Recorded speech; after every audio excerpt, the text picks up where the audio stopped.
Totoo ba talaga ang salita pagdating sa love na age doesn't matter? Kaya nga ba nilang panindigan o hanggang panandalian lang?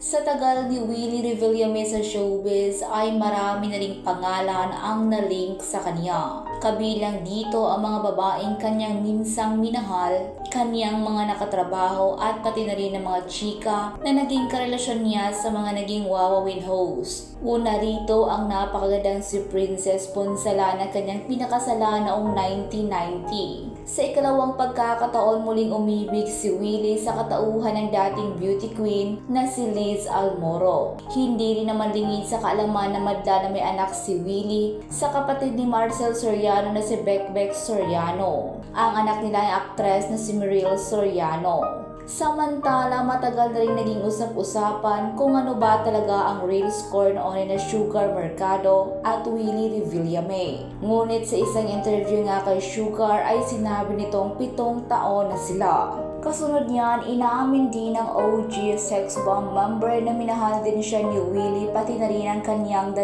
anak.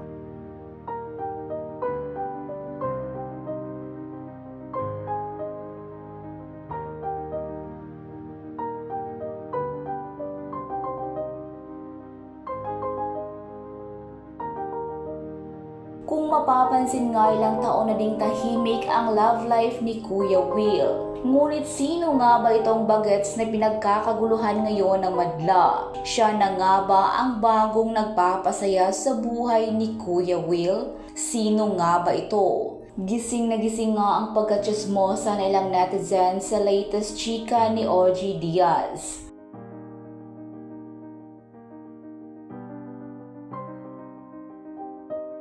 Dahil base nga sa mga komento na nabasa na OG ay kapatid umano ito ng girlfriend ng isang congressman na may edad na rin. Dito nga ay tila nakaamoy tuloy ang netizens na mahilig sila sa oops wag na natin ituloy, alam nyo na yon.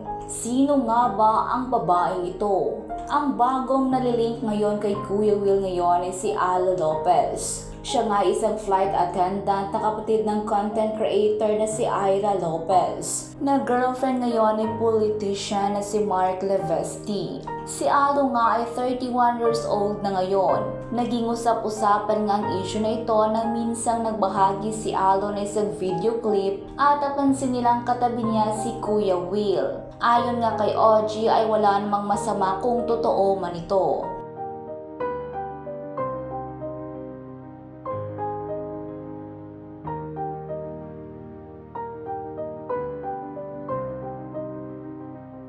Komento naman ng madla.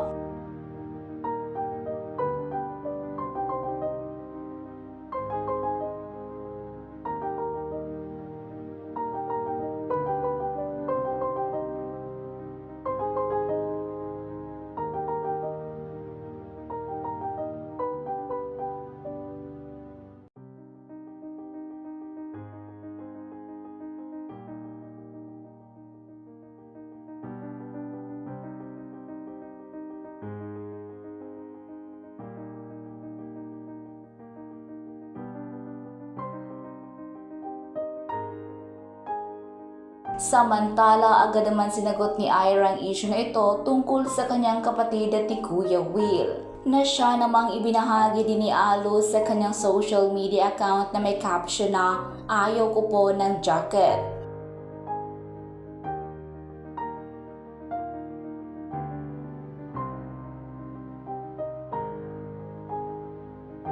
Sa ngayon nga ay tahimik pa din si Kuya Will tungkol sa issue na ito.